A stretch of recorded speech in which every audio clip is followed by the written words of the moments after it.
Сәлем баршаға, сіздермен бірге Әйгерім. Менің каналыма қош келдіңіздер. Бүгін осындай фаршталған бұрыш дайындайтын боламыз, яғни голубцы. Өте дәмді, ерекше болып шығады. Осы рецептпен дайындап көрсеңіздер болады.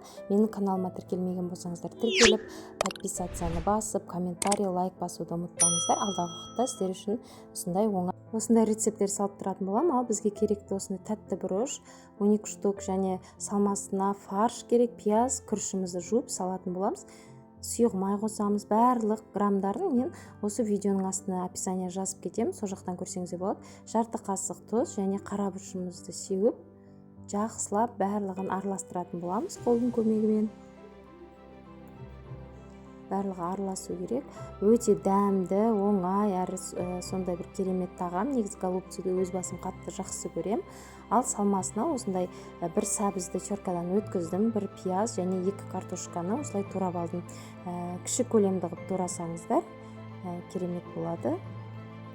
Осындай турағышпен турадым, әдемілеп. Сіздер пышақ болса пышақпен турасаңыздар болады. Енді ол өз еріктеріңіз.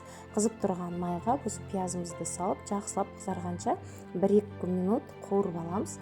Оған шейін осы перецқа ішіне салмасын салып қояйын деп барлығын салып бастадым. Қатты толтырып жібермеңіздер. Жақсылап тығыздап салдым. Енді жаңа қызарған пиязымыздың үстіне картошкамен осы сәбізімізді қосып араластыратын боламыз. Бірге араласып, өткені сәбіз күйіп кетуі мүмкін, қадағалап тұрасыздар. Оны да 2-3 минут қуырып аласыздар.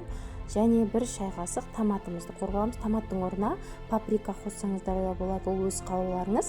Маған осы томат пастасы ұнайды, сондықтан томат қостым. Және де осындай суымызды құйып, приправа, тұзымызды қосамыз да қайнағанша күтеміз. Қайнаған соң осылай қайнайды, жаңағы перецтарымызды салып шығамыз. Жаймендеп, жай-жайдан осылай салып шығатын боламыз. Өте дәмді, ерекше тағам, сондықтан жасап көрулеріңізге кеңес берем. Бір жасағаннан күшті болып шығады. Қараңыздар, біздің голубцымыз дайын болды. Енді отбасыма ұсына берсем болады. Бүгін обедке дайындадым. Дәмі өте ерекше дәмді болып шықты. Бетіне укроп, осындай петрушка, көк пияз сепсеңіздер болады. Дәмін ерекше қылып тұрады. Осылай бір жасағаннан керемет болып шығатын рецепт, тағам.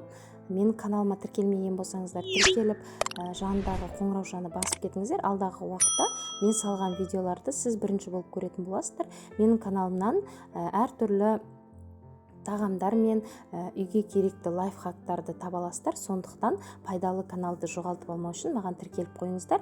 Міндетті түрде лайк, комментарий жазуды ұмытпаңыздар. Осы видеоның соңына шейін көргендеріңізге рахмет. Менің видеом сіздерге пайдалы болса, міндетті түрде осы каналдың алға жылжуына үлестеріңізді қоса кетіңіздер.